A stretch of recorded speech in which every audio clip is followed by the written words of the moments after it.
This is Shemsu-t, and I would like to read to you an excerpt from a book by Louise Hay. It's titled Empowering Women. And this is a chapter where she's talking about bringing up our children to love themselves. There are also many single mothers struggling to raise children alone. It is a very difficult job, and I applaud each and every woman who goes through this experience. These women really know what tired means. With the divorce rate as it is, a question every bride needs to ask herself before having children is, am I willing and able to raise my children by myself? Raising children is more work than many brides anticipate. Raising children as a single parent is overwhelming. As a society, we must insist that adequate child care is provided for all women who work. Women must help create laws that work for women and children. As mothers, we don't have to be superwomen. And we don't have to, if you want to learn new skills, read some of the great books that are now out on parenting, such as Wayne Dyer's What Do You Really Want for Your Children?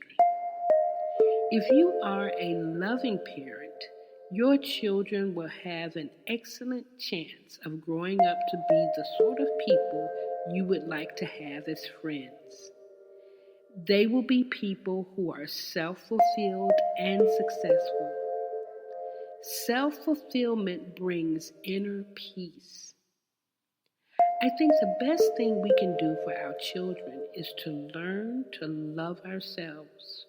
For children always learn by example. You will improve the quality of your life, and so will they. The self-esteem you create for yourself will bring self-esteem to your whole family. There is also a positive side to being a single parent. Now women have an opportunity to raise their sons to be the men they say they want. Women complain so much about the behavior and attitudes of men, and yet women raise the sons. If we want men who are kind, loving, and in touch with their feminine sides, then it is up to us to raise them that way. What is it you want in a man or in a husband? I suggest that you write these things down and be very clear about what you do want. Then teach your son to be that way.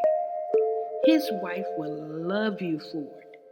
And you and your son will have a good relationship forever. Please, if you are a single mother, do not badmouth your ex-husband. This only teaches your children that marriage is war. And when they grow up, their marriage will be a battlefield. A mother has more influence over the children than anyone else. Mothers unite. When women get it together, we can have the kind of men we say we want in just one generation. I would like to see self-esteem and self-worth taught in all the elementary schools as a daily class. Empower the young children, and we'll have empowered adults. I get letters every so often from women and men who teach school, and they tell me about the wonderful results they get when they teach these methods. It's great to see what they can do with the kids. Usually they only have the children for one grade, but even so, they can instill some positive ideas in each child. Daughters learn to empower themselves. They will not allow themselves to be abused or diminished in any way. And Our sons will learn to have respect for everyone, including all the women in their lives. No baby boy is born an abuser, and no baby girl is born a victim or lacking self esteem or self worth.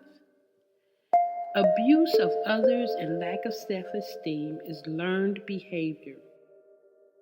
Children are taught violence and taught to accept victimhood. If we want the adults in our society to treat each other with respect, then we must raise our children to be gentle and to have self respect. Only in this way will the two sexes truly honor each other. If you are a parent, you have an opportunity to be an example. You can teach your children affirmations and mirror work. Children love to do mirror work. Work on this together in front of a mirror. You can do affirmations for each other. Help each other create positive experiences. The family that affirm together has a great life. Let your children know how important their thoughts are. Children will learn that they are partly responsible for their own experiences. They are co-creators in life, which gives them the power to make changes. Parents have a tendency to repress many emotions. In each marriage, there is usually some unspoken, uncommunicated problems that have not been dealt with. Children pick up on this and act out these issues.